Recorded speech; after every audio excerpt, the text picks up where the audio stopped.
ಸಮೃದ್ಧಿ ಮನೆ ಅಡುಗೆಗೆ ಸ್ವಾಗತ. ನಾನು ನಿಮ್ಮೆಲ್ಲರ ಗೆಳತಿ ರೇಖಾ ವಿನೋದ್. ನಾನಿವತ್ತು ಒಂದು ಕಿಡ್ ಸ್ಪೆಷಲ್ ರೆಸಿಪಿನ ಹೇಳ್ಕೊಡ್ತಾ ಇದ್ದೀನಿ. ಅದೇನಂದರೆ ಕಪ್ ಕೇಕ್. ಹೌದು ಫ್ರೆಂಡ್ಸ್, ಸ್ಪಾಂಜಿ ಆಗಿರೋ ಸಾಫ್ಟ್ ಆಗಿರೋ ಕಪ್ ಕೇಕ್ನ ಮೊಟ್ಟೆ ಬಳಸದೆ ಓವನ್ ಇಲ್ಲದೆ ಮಾಡೋದು ಹೇಗೆ ಅಂತ ತಿಳಿಸ್ಕೊಡ್ತಾ ಇದ್ದೀನಿ. ಸೊ ವಿಡಿಯೋನ ಸ್ಕಿಪ್ ಮಾಡದೆ ನೋಡಿ. ನೀವಿನ್ನೂ ನಮ್ಮ ಚಾನಲ್ಗೆ ಸಬ್ಸ್ಕ್ರೈಬೇ ಆಗಿಲ್ವಾ? ಪ್ಲೀಸ್ ಸಬ್ಸ್ಕ್ರೈಬ್ ಆಗಿ. ಪಕ್ಕದಲ್ಲೇ ಇರೋ ಬೆಲ್ ಬಟನ್ ಒತ್ತಿ ಆಲ್ ಅಂತ ಸೆಲೆಕ್ಟ್ ಮಾಡಿ. ಬನ್ನಿ ಈಗ ಸ್ಪಾಂಜಿ ಆಗಿರೋ ಕಪ್ ಕೇಕ್ನ ಮಾಡೋದು ಹೇಗೆ ಅಂತ ನೋಡೋಣ.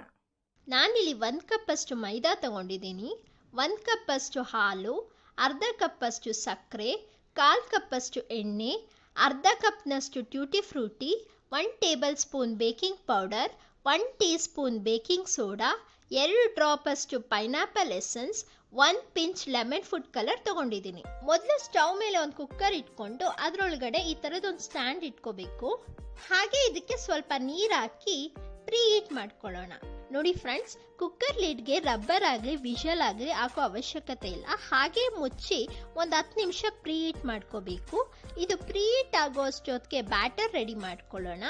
ಒಂದು ಮಿಕ್ಸಿ ಜಾರ್ಗೆ ಮೈದಾ, ಸಕ್ಕರೆ, ಬೇಕಿಂಗ್ ಪೌಡರ್, ಬೇಕಿಂಗ್ ಸೋಡಾ, ಹಾಲು, ಎಣ್ಣೆ ಹಾಕಿ ಗ್ರೈಂಡ್ ಮಾಡ್ಕೊಳ್ಳಿ. ಈ ರೀತಿ ಗ್ರೈಂಡ್ ಮಾಡ್ಕೊಳ್ಳೋದ್ರಿಂದ ಎಲ್ಲ ಒಂದಕ್ಕೊಂದು ಚೆನ್ನಾಗಿ ಬ್ಲೆಂಡ್ ಆಗುತ್ತೆ ಫ್ರೆಂಡ್ಸ್. ನೋಡಿ ಯಾವ ರೀತಿ ಚೆನ್ನಾಗಿ ಬ್ಲೆಂಡ್ ಆಗಿದೆ ಅಂತ. ಈಗ ಇದನ್ನ ಒಂದು ಬೌಲ್ಗೆ ಶಿಫ್ಟ್ ಮಾಡ್ಕೊಳ್ಳೋಣ.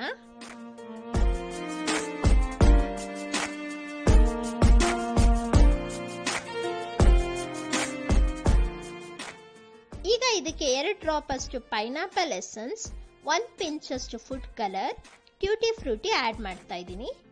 ಈಗ ಇದನ್ನ ಚೆನ್ನಾಗಿ ಮಿಕ್ಸ್ ಮಾಡ್ಕೊಳ್ಳೋಣ ಇನ್ನೊಂದ್ಸಲಿ. ಇದೇ ರೀತಿಯಾದ ಸ್ಪಾಂಜಿ ಆದ ಟ್ಯೂಟಿ ಫ್ರೂಟಿ ಕೇಕ್ನ ನೀವು ನಿಮ್ಮ ಮನೇಲಿ ಟ್ರೈ ಮಾಡಿ. ಮಕ್ಳಿಗಂತೂ ತುಂಬಾ ಇಷ್ಟ ಆಗುತ್ತೆ. ತುಂಬ ಕಡಿಮೆ ಪದಾರ್ಥ ಬಳಸ್ಕೊಂಡು ತುಂಬ ಚೆನ್ನಾಗಿ ಹೈಜಿನಿಕ್ ಆಗಿ ಮನೇಲೇ ಮಾಡ್ಕೋಬಹುದು.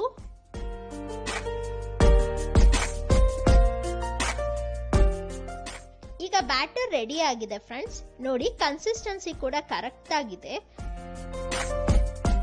ನೋಡಿ ನಾನಿಲ್ಲಿ ಪೇಪರ್ ಕಪ್ನ ತಗೊಂಡಿದ್ದೀನಿ. ನೀವು ಬೇಕಾದ್ರೆ ಈ ರೀತಿ ಸ್ಟೀಲ್ ಗ್ಲಾಸ್ನಲ್ಲಿ ಕೂಡ ಮಾಡ್ಕೋಬಹುದು. ಈಗ ಒಂದೊಂದೇ ಗ್ಲಾಸ್ಗೆ ಎಣ್ಣೆ ಹಾಕಿ ಗ್ರೀಸ್ ಮಾಡ್ಕೊಳ್ಳೋಣ.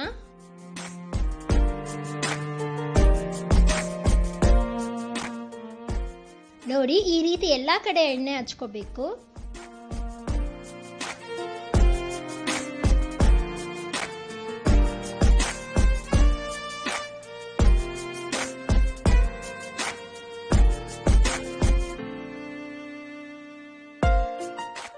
ಈಗ ಮೈದಾ ಹಿಟ್ಟನ್ನ ಹಾಕಿ ಎಲ್ಲ ಕಡೆ ಕೋಟಿಂಗ್ ಮಾಡ್ಕೋಬೇಕು.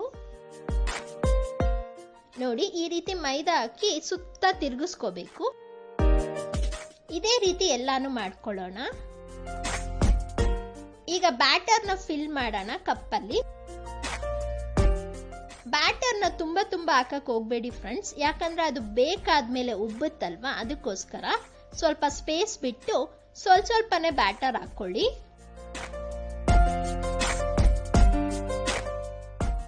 ಬ್ಯಾಟರ್ ಎಲ್ಲ ಹಾಕ್ತಾದ್ಮೇಲೆ ಮೇಲೆ ಸ್ವಲ್ಪ ಟ್ಯೂಟಿ ಫ್ರೂಟಿ ಹಾಕ್ತಾ ಇದ್ದೀನಿ.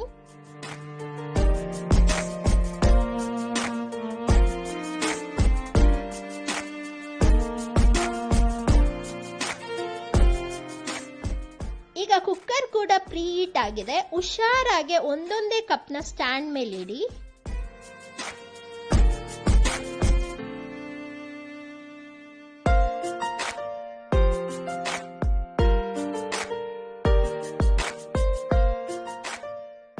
ಈಗ ಲಿಡ್ ಕ್ಲೋಸ್ ಮಾಡಿ 20 ನಿಮಿಷದವರೆಗೂ ಬೇಕ್ ಮಾಡ್ಕೊಳ್ಳೋಣ. ಉರಿ ಲೋ ಫ್ಲೇಮಲ್ಲೇ ಇರಲಿ. ಯಾವುದೇ ಕಾರಣಕ್ಕೂ ಫ್ಲೇಮ್ನ ಹೈ ಆಗಲಿ ಲೋ ಆಗಲಿ ಮಾಡಕ್ಕೆ ಹೋಗ್ಬೇಡಿ. ಅವಾಗವಾಗ ತೆಗಿಯಕ್ಕೂ ಹೋಗ್ಬೇಡಿ. ಒಂದು 20 ನಿಮಿಷ ಬೇಕಾಗಕ್ಕೆ ಬಿಡಿ.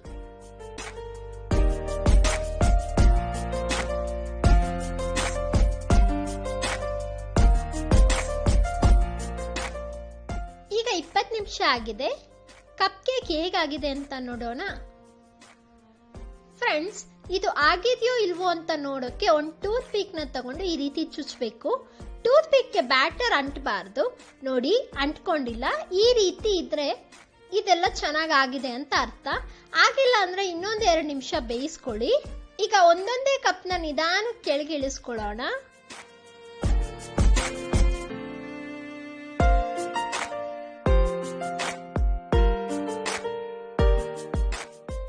ಈಗ ಒಂದು ಚಾಕು ಸಹಾಯದಿಂದ ನಿಧಾನವಾಗಿ ಸೈಡ್ನೆಲ್ಲ ಬಿಡಿಸ್ಕೊಳ್ಳೋಣ.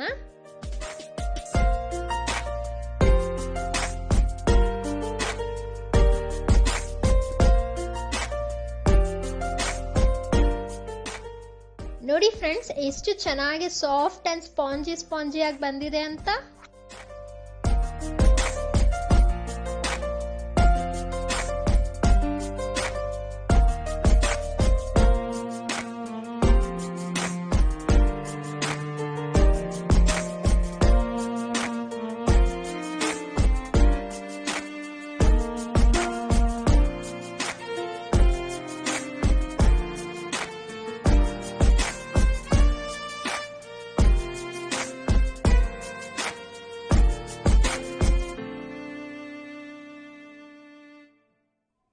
ನೋಡಿದ್ರಲ್ಲ ಎಷ್ಟು ಸಿಂಪಲ್ ಆ್ಯಂಡ್ ಈಸಿಯಾಗಿ ಕಮ್ಮಿ ಇಂಗ್ರೀಡಿಯೆಂಟ್ಸ್ ಬಳಸ್ಕೊಂಡು ಕಪ್ ಕೇಕ್ನ ಮಾಡೋದು ಹೇಗೆ ಅಂತ. ನಾನು ಹೇಳಿರೋ ಕ್ವಾಂಟಿಟಿನಲ್ಲೇ ನೀವು ಟ್ರೈ ಮಾಡಿದರೆ ಫೇಲೇ ಆಗಲ್ಲ. ಈ ರೆಸಿಪಿ ತುಂಬ ಚೆನ್ನಾಗಿ ಬರುತ್ತೆ ಫ್ರೆಂಡ್ಸ್. ನೀವು ಕಪ್ ಕೇಕ್ ಅಲ್ಲದೆ ಇದನ್ನು ಒಂದು ಕೇಕ್ ಟ್ರೇ ಕೂಡ ಮಾಡಿಕೊಂಡು ಪ್ಲಮ್ ಕೇಕ್ ಥರ ಕೂಡ ಇದನ್ನು ಕನ್ವರ್ಟ್ ಮಾಡ್ಕೋಬೋದು. ಯಾವ ಡ್ರೈ ಫ್ರೂಟ್ಸ್ ಆದರೂ ಇದಕ್ಕೆ ಬಳಸ್ಬೋದು. ಸೊ ಮಿಸ್ ಮಾಡದೆ ಇದನ್ನು ನಿಮ್ಮ ಮನೇಲಿ ಟ್ರೈ ಮಾಡಿ ನಿಮ್ಮ ಅನಿಸಿಕೆ ಅಭಿಪ್ರಾಯಗಳನ್ನ ಕಮೆಂಟ್ ಮಾಡಿ ತಿಳಿಸಿ. ಈ ವಿಡಿಯೋ ಇಷ್ಟ ಆದರೆ ಲೈಕ್ ಮಾಡೋದು ಮರಿಬೇಡಿ. ನಿಮ್ಮ ಫ್ಯಾಮಿಲಿ ಫ್ರೆಂಡ್ಸ್ ಜೊತೆ ಶೇರ್ ಮಾಡಿ ನಮ್ಮನ್ನು ಪ್ರೋತ್ಸಾಹಿಸಿ. Thank you.